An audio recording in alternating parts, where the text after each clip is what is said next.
All right, we are starting. Hi, everyone. Welcome to Legal Lunch and Learn, a bi-weekly live show where we ask an expert your questions on a legal topic. My name is Charlie, and I'm a paralegal here at Maryland Legal Aid. And before we get started, a huge shout out to our production engineer, Alec Chase, without whom none of this would be possible. And also a big thank you to our previous host, Cindy Yee, and co-host Megan McDermott for guiding me through this process and allowing us a space to continue this. Now, as a reminder, this video does not establish an attorney or client relationship, especially not with me, because I'm not an attorney. But if you do have an immediate legal issue, please feel free to contact Maryland Legal Aid at 443-451-2805 or by email at lawyer@mdlab.org. Again, that's 443-451-2805 or lawyer@mdlab.org. And as soon as this live broadcast is finished, it will be uploaded to YouTube for those who do need captions. Now, our topic today is we're going to be talking about deeds, ground rent, and estate planning. And here today to speak with us and our very first volunteer is staff attorney, soon to be married man, and all-around great guy, Tim Darby. How are you, Tim? Thank you for joining us today. I'm doing well. Glad to be here, Charlie. I'm so excited that you're here. Thank you for volunteering and being our first guinea pig. Now, just a really quick question, seeing as you're a fellow nerd, I know you have a one-eyed fluffy cat named Nick Furry, which is adorable. Seeing as it's May the 4th, Star Wars Day, do you also have a cat named Chewie? I do not. If he had two eyes, then, it might have been more appropriate to go the Wookiee route, but I just have another little yellow cat named Bean. That's adorable.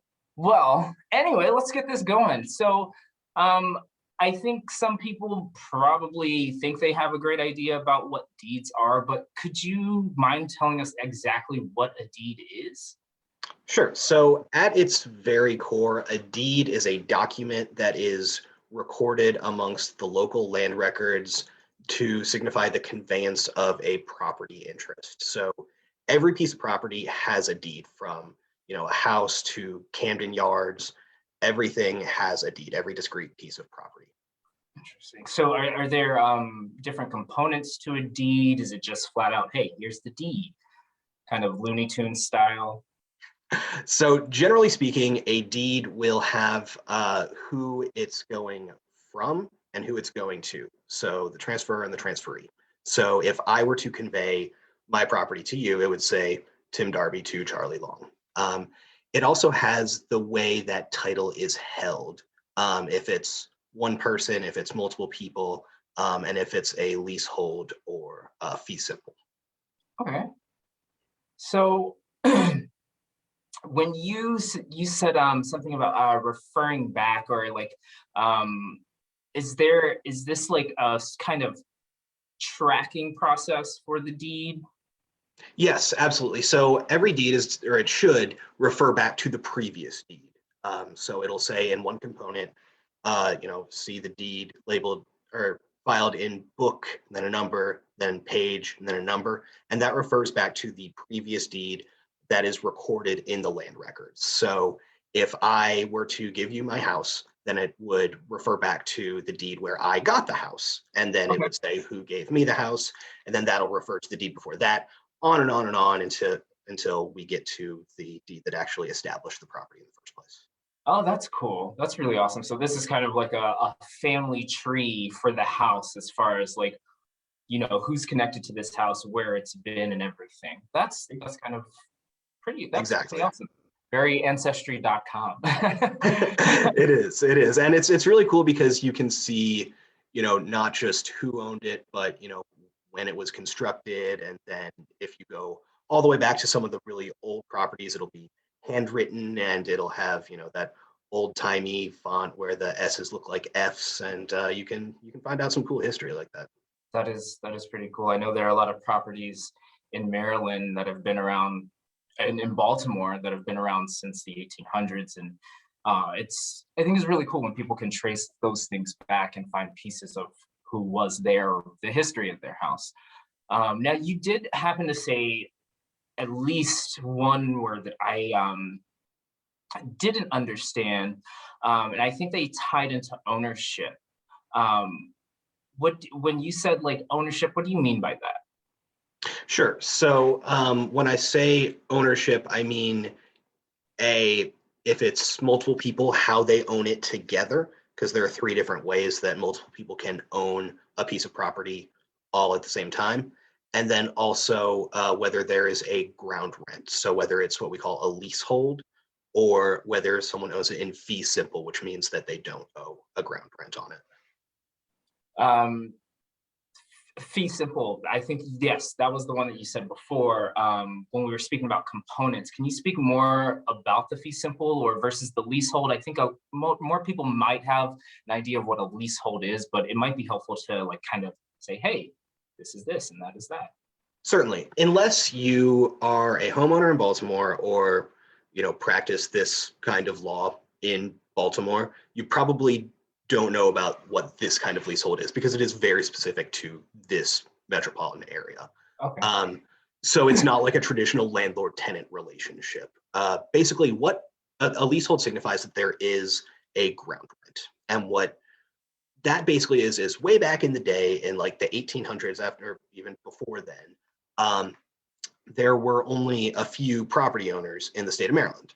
And they devised this system of ground rent based off of feudal lordship law back in Europe in the Middle Ages. And so it basically creates an interest for that ground rent holder to allow others essentially ownership over the property. But if that ground rent isn't paid, then the ground rent holder can ultimately take that property back. And so how that actually plays out in the current day is that a deed will specify, if there is a ground rent, how much is to be paid and how often. These are typically, almost always, I'd say, due twice a year, and it's for a relatively modest amount of money. Anywhere between $20 every 6 months or like $75 every 6 months. And so at the end of the day, it's not that much money relative to the property value in the vast majority of cases, but it is very important that that is paid on time. Whereas the alternative is fee simple. There's no ground rent. The only obligation that the owner has is property tax, of course, and then to pay on any loan, like a mortgage that is attached to the property. Okay. Okay, so I know we just went over a bunch of information. So if you do have any questions about any of this stuff, please feel free to ask any questions in the comments on Facebook, or go ahead and send any questions to our DMs. Slide into those DMs with those questions because I know you have them. So you mentioned how important it is for you to pay your ground rent on time. What I love is that you gave us a great kind of history lesson with what ground rent is and where it came from. Because I know I'm a big history nerd, but moving on with the ground rent, what happens if you don't pay it? So if you don't pay your ground rent, after a certain amount of time, the ground rent holder can hire a law firm, and they can begin the collection and or ejectment process. That's where homeowners can really get into trouble because, if they owe $90 in ground rent, and then they would have to pay those attorney's fees, which can be, up to $1,000 or so.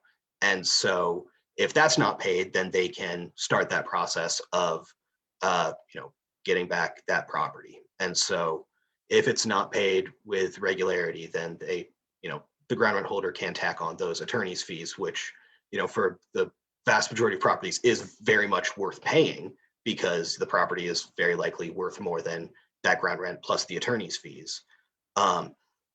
It's a game that you don't want to play unless you have to. Yeah. So, well, you've heard it here, folks. Pay your ground rent, pay your Yes. taxes, pay your ground rent. Yes. Is this kind of similar to, see, you mentioned the ground rent holder. Is this like a landlord-tenant kind of relationship? No. All it is, the ground rent holder has this interest in this biannual payment. And if that is not paid, then they have the opportunity to eject what we call in this case a tenant. But that is the extent of their power as a ground rent holder. So if you want to, install fixtures on the property, if you want to build a gazebo, if you want to sell the house, you don't have to talk to the ground rent holder. For all intents and purposes, outside of that monetary interest, it's your property. Okay. So they're not coming in to fix your plumbing or anything like that? Absolutely not. In many cases, there are a lot of people who have ground rent interests who have inherited them from generations and generations back. And, every so often they just get a direct deposit of like $45 and they don't know where the property is. They just get this money and all is well. So no, they can't come into the property. They can't, prohibit you from having certain animals, that kind of thing. Oh, okay. That must be nice to just randomly get royalties for something. Absolutely, absolutely. That is, our legacy of feudal lordship as well. So since these things have been around since the Revolutionary War, and laws and things are constantly in flux and they're constantly changing, can someone who is on the property get rid of the ground rent completely and entirely? Yes, there is a process. It's called ground rent redemption, and people can do it on their own, but I do advise that they speak to an attorney or title company before they do it, because it can get a little complicated. So there's just a formula for how much somebody has to pay in order to redeem their ground rent. And the ground rent holder, if they are paid that amount of money, they can't say no. They just have to release that ground rent. So typically it's a couple $1,000s, but it would depend when the ground rent was established, and for how much. And so that's why I think it's important to talk to someone who, does this kind of practice and knows what that formula is, and who can use the land records to trace that ground rent back to when it was established. Because just like a deed that conveys a property holder interest, ground rents, they refer back to their deeds, and they're recognized in the land records just alongside deeds for property ownership. And so in order to redeem, you need to figure out when it was created. So you just go back all the way into the 1800s or whenever to identify the very first ground rent deed. Nice. That's cool. Yeah. And also I should add that when the ground rent is redeemed, a new deed has to be recorded reflecting the fact that the ground rent has been redeemed and this property is no longer a leasehold, but it is now fee simple without ground rent. Okay. I honestly, because I'm such a history nerd, didn't expect to get like this much history and, kind of go into detail with this, but this is so interesting to me. But I did have a question.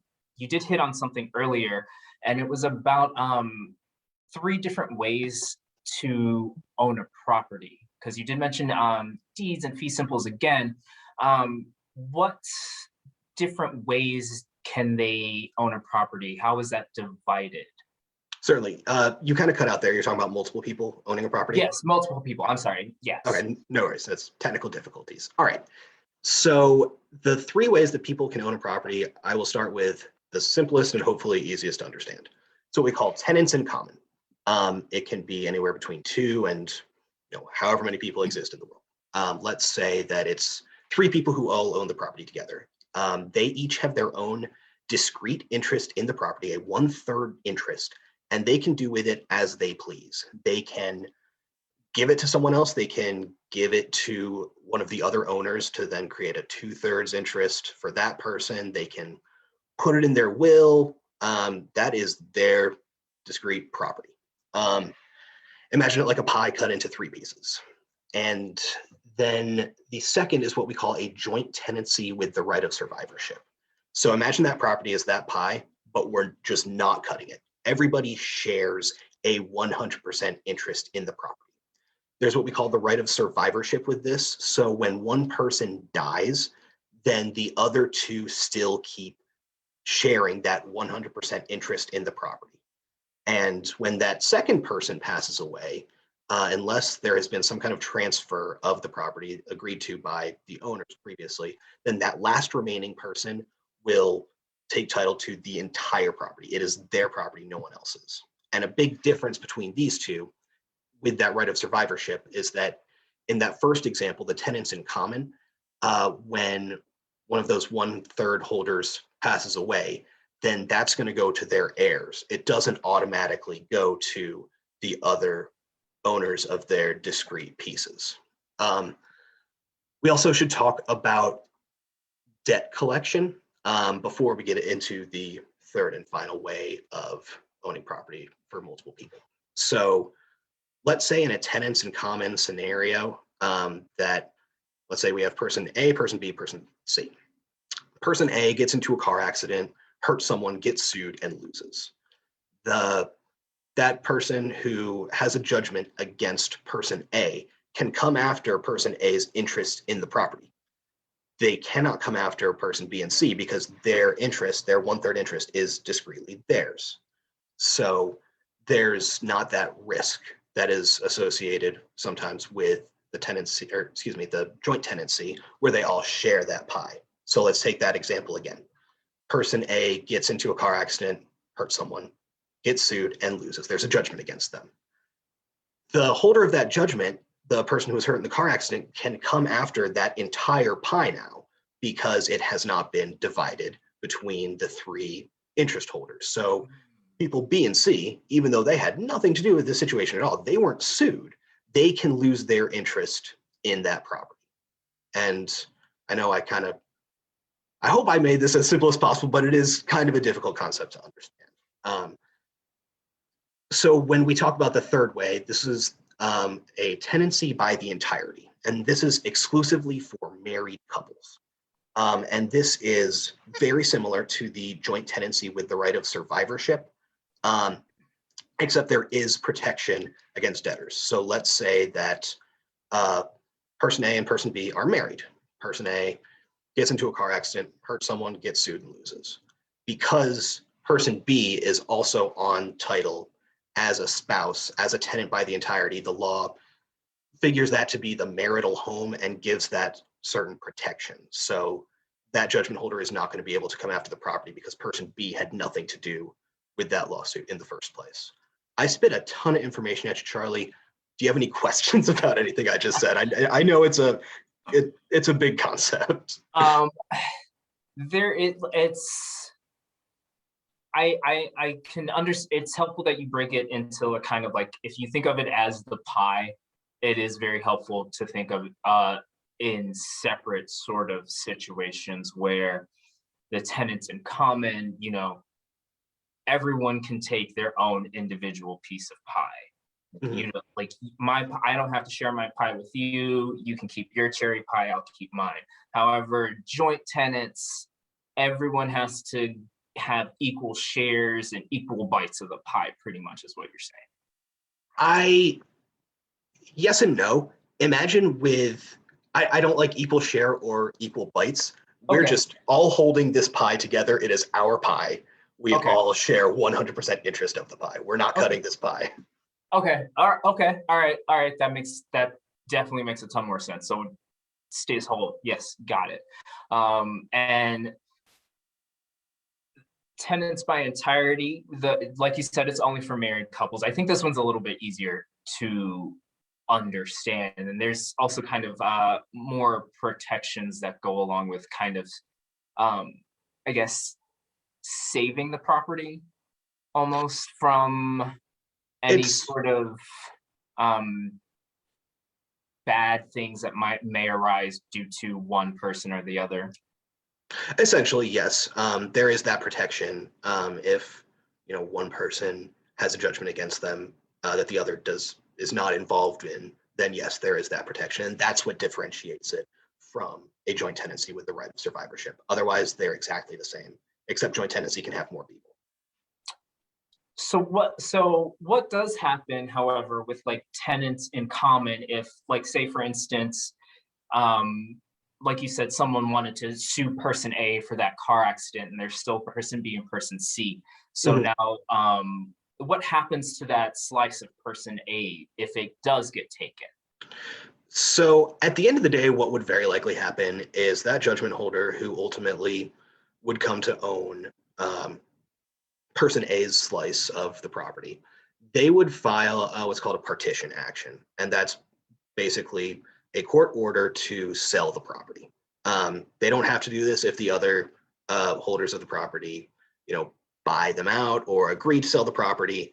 But if there's any conflict, then it would be a partition action. In that case, the property would be sold, and then whatever it gets on the open market, each title holder would receive a 1/3 interest, including that judgment holder who took person A's part of the property, and then person B and C. They would each get their 1/3. Okay. We do have a question from Facebook. Someone did ask, can people buy these properties somehow if they aren't known by the owners that have them?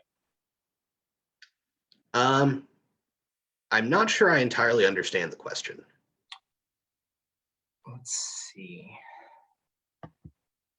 If the person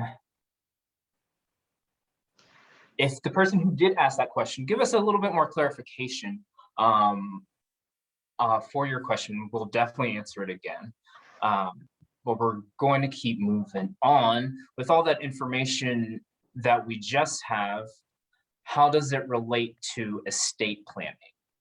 Yeah, so estate planning is important for everybody, but especially people who own real estate interests.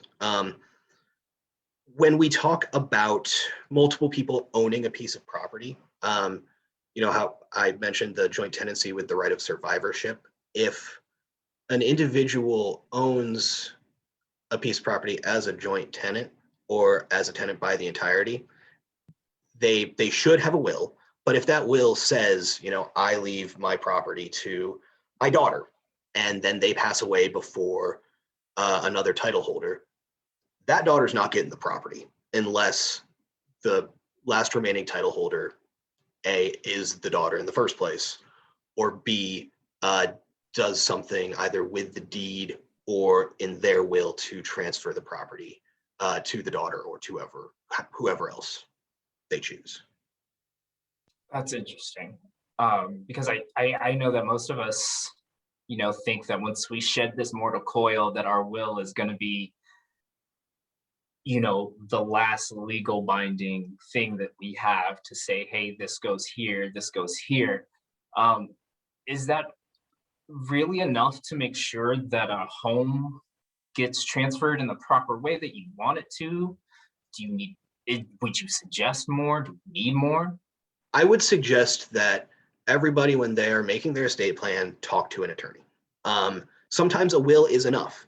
If someone owns a piece of property and they have one child and they're not married and they want to leave that piece of property to their child, then a will should do it just fine. But if they're part of a joint tenancy and they don't know it, or if they're married and they share that property interest with their spouse,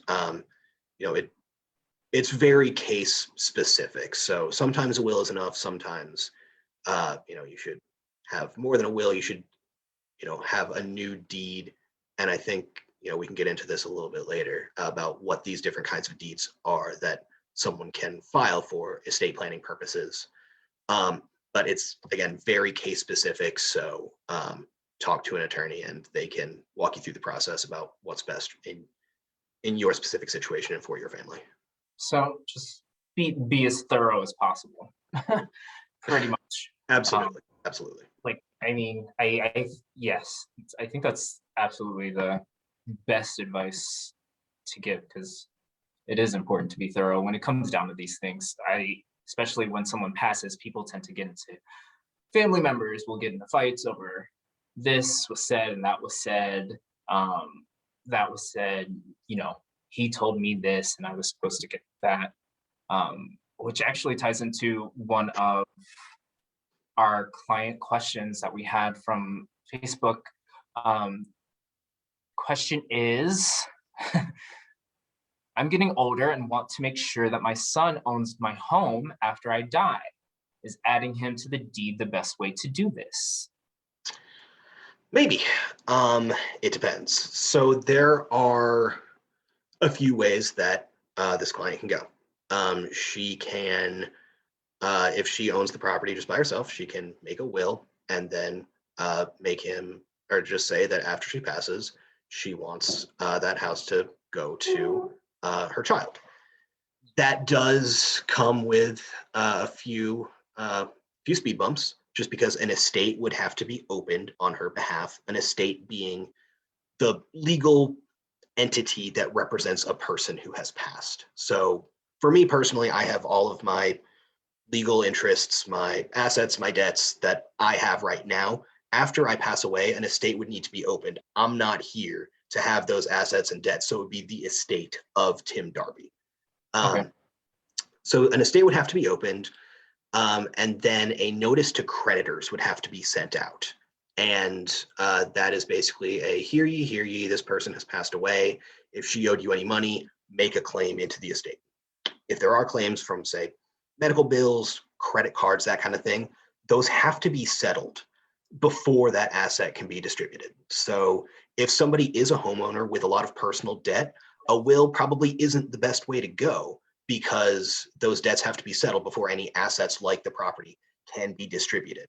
So that's option one, a will. Works just fine for some people, others it could be more problematic. The second option is to just create a new deed with a joint tenancy with the right of survivorship, like we talked about earlier, so that they would share that piece of property. However, that also has risk, like we talked about. If either of them gets sued, loses, and gets a judgment placed against them, then the other person who had nothing to do with that situation in the first place, your interest in the property is jeopardized. And so that judgment holder could come after that entire property. And so when I used to write wills and do estate planning on a very regular basis, people would ask me this question all the time. I want to add my son to my deed. You just got to be sure that, the likelihood of them getting sued and losing is low. And again, that's something that we can't always predict in our lives. So there is that risk. Furthermore, if this client wanted to sell the property and avoid a partition action or any kind of conflict, they would have to get the agreement of that second person, and then they would be entitled to half the proceeds. So if things are working great and you expect them to work great between yourself and who you want to have the property, joint tenancy with the right of survivorship deed may be the way to go, but it does have that risk. The third way is what we call a life estate deed. And so this is essentially a transfer of ownership from the property holder to themselves, just in a different way. So if I were to own a home and make a life estate deed, I transfer it from myself in fee simple to what we call a life tenant. So I own the property for the rest of my life. You can include that it has certain powers. So like you can do whatever you normally could have done before. You can sell it. You can take out a mortgage on it, take out a reverse mortgage on it, whatever you want, if there are those powers in that deed.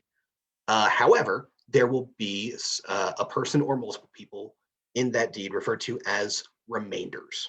And so that is basically that after that life tenant passes away, if they still owned that property, if they didn't sell it, then as soon as they pass away, then that remainder or multiple remainders automatically take title to the property.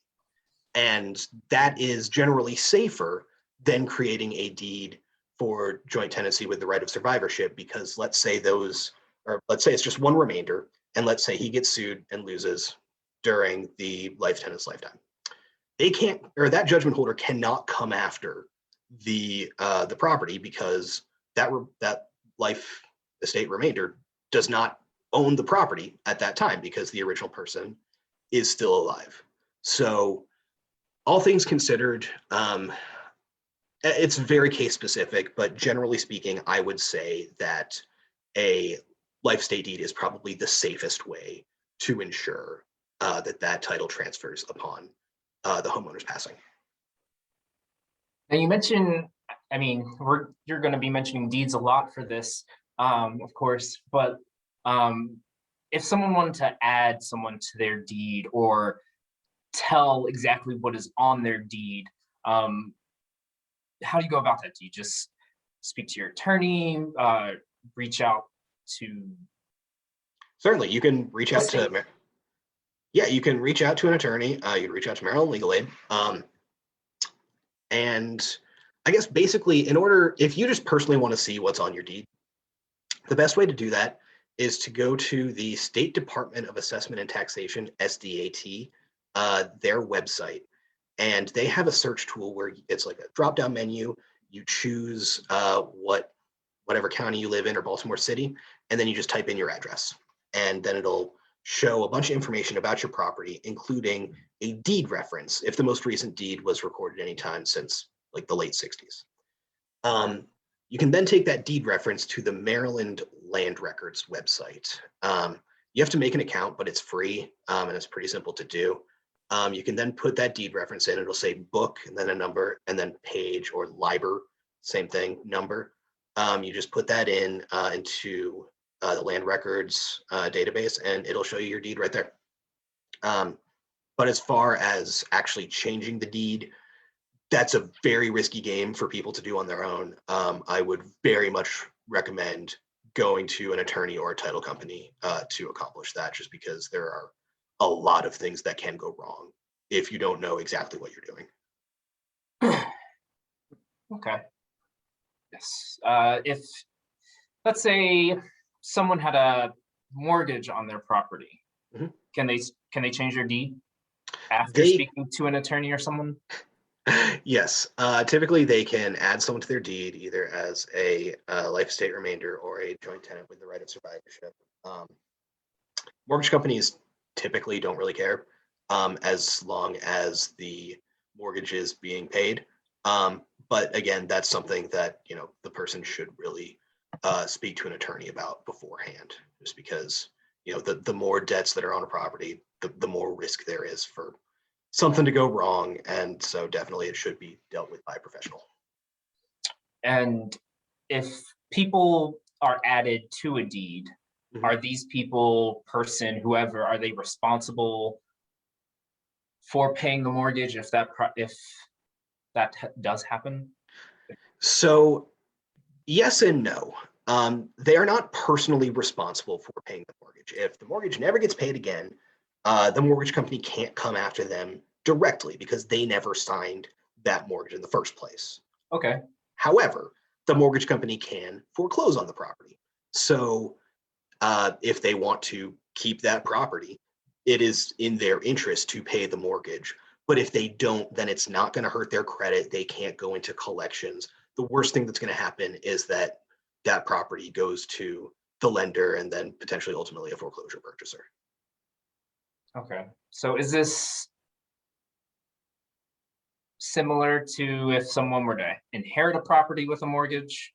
Yeah, it would be. Oftentimes, just as long as the mortgage keeps getting paid, that mortgage company isn't going to care that much. What I typically saw in these situations is that, for folks who pass away with a mortgage, that they're generally older. And so the mortgage is getting towards the end, that there's a lot of equity in the property and that there's only, a certain number of years left on the mortgage, such that that person who inherited the property, while they don't personally have to pay that mortgage, the only thing that would happen is that it would go to foreclosure. It is in their financial interest to do so because if there's equity, then they can recover that equity. Likewise, if they don't want to pay that mortgage, they can just sell the property, use the proceeds to pay off that mortgage, and then just pocket the rest. That might be a good idea in some cases. Absolutely, absolutely. We do have a quick question. Someone has a property that they don't want and can afford. Oh, this has something that we didn't cover in here. My friend told me that I should get a quick deed. What is that and how does it work? Quick deed. So I think what this person is referring to is what we call a quitclaim deed. Okay. This is a kind of deed where It's generally used in a situation where there's some consideration being paid, so someone's actually paying for the property. Basically, it is just completely saying, I'm out of this property, I'm giving it to you, I make no promises about the condition of the property, so if something's messed up, you can't come after me in a lawsuit. Like, this is it, you know it. It's, I make no promises about the quality of the property. If the person can't afford the mortgage, if there is equity in the property, then it's certainly worth speaking to a real estate agent to see about selling it. Just because if they can pocket that equity after it sells on the market. But again, very case specific. I would talk to an attorney. Okay. The underlying theme here is talk to an attorney. Everyone's please, if you have any problems or questions like these, please speak to an attorney. Going back to kind of family issues, this is kind of something that I brought up earlier. I've seen it a few times just on the intake call line for legal aid, where someone in the family passes away, and let's say the uncle passed away and told them that they would be getting the house after he died. And now that person is fighting with their cousin or the uncle's son over who should actually get the house, who owns the house. And the uncle verbally said, hey, that was supposed to go to me. Is that enough? Or is there going to be more problems there? Should people more problems? More problems. This situation is sad, and it happens way too frequently. It's tough because people don't, or generally speaking, more people need to know about the importance of estate planning, and at the bare minimum, making a will and making a legally valid will. At the end of the day, the person who is entitled to the property ownership first, we got to look at the deed and see if there's another tenant by the entirety. If this person was married and their spouse survived them, then they own the property. If there was a joint tenant with the right of survivorship or joint tenants, then that person or those people own the property.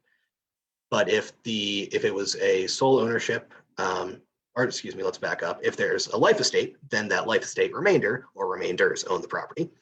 But if it's just sole ownership on the deed, then we got to look towards a will. Now, if there's a will, it should say who gets the property. It should be taken to the local register of wills to open an estate, that legal representation of the person who has passed away. The estate goes through the process, and then all the debts are settled.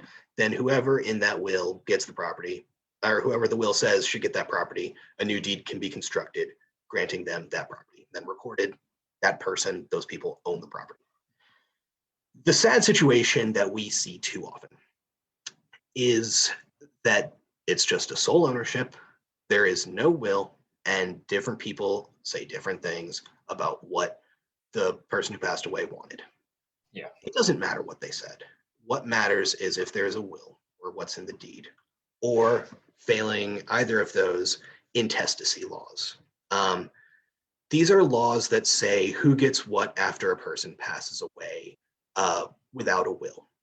And it's just, imagine a family tree, and the closer the relationship, the more likely it is that that person is going to receive some or all of the estate. So as an example, a single person who has 3 children, that person passes away, those 3 kids each get a 1/3 interest in the estate. Even if, one has lived out of the country for the last 40 years and they don't talk, they still have that 1/3 interest.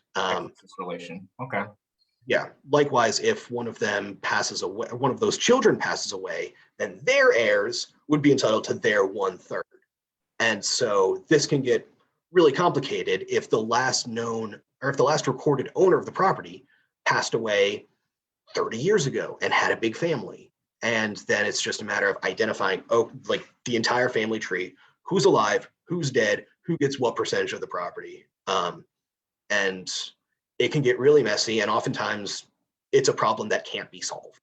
And so, not to be dramatic about it, but having an estate plan, having a will is profoundly important for homeowners, especially those with large families. Absolutely. This reminds me a lot of people trying to track down who is going to own the next title of Lord and Lady of County Winchester or something over in England, where it's just people tracking down who's possibly the closest relation to someone else just to give them what needs to happen. Exactly. Likewise, if the Queen of England didn't have a will, I'm sure she does, and if she was governed by American law, and Harry and Meghan, even though they're estranged from the family, they could still have interest in that property without a will or a proper estate plan. Yeah, I think it's important for people to hear this because a lot of the times people don't want to think about that point in life, Yeah. which I completely understand. But it's important to understand that these things still continue on once you have passed. We do have another Facebook question. Keep them rolling in, folks. How would you approach a situation where the will conflicts the titling of the real property deed? It would defer to the real property. In that case, it's what we call a non-probate asset. If we already know where something is supposed to go, then that dominates. So if it's something in the deed with a life estate remainder or a joint tenancy, that is what is the word I'm looking for? That takes effect rather than what's in the will. And this is similar to some bank accounts or certain retirement plans. If there's a payable upon death beneficiary on those accounts, then that person or those people on that account get that money. I can say that, I can put in my will that Charlie Long gets all of my bank account, but if I have, sorry, Charlie, but I got some bad news for you. If I have a payable upon death beneficiary on my bank account to my fiance, then she's going to get that money despite what I said in the will. Okay. That makes sense. Another question. My dad died in 2008 without a will, and I've been living in the house ever since. Do I need to do anything? Talk to a lawyer. Yes. Yeah, that's similar to kind of what I was saying with people who pass away with large families. We just have to follow intestacy laws. So this person at least has some interest in the property because their parent died without a will. But it would depend if this person had siblings, if that parent was married at the time of your passing. So talk to a lawyer, and an estate is going to have to be opened at the end of the day, regardless. So talk to a lawyer, go to the registry of wills to open that estate. This is a follow-up Facebook question to the previous one. The deed trumps the conflict in the will? Correct. Correct. That is correct. I guess that's the word I was looking for, trump. Okay. It's amazing how we can forget that word so easily. Right? Yeah. No more comment on it. What overall, what is the best advice that you can give to homeowners? Make an estate plan, talk to a lawyer. I've personally spoken to too many people whose parents have passed away, whose loved ones have passed away without a will, without a plan.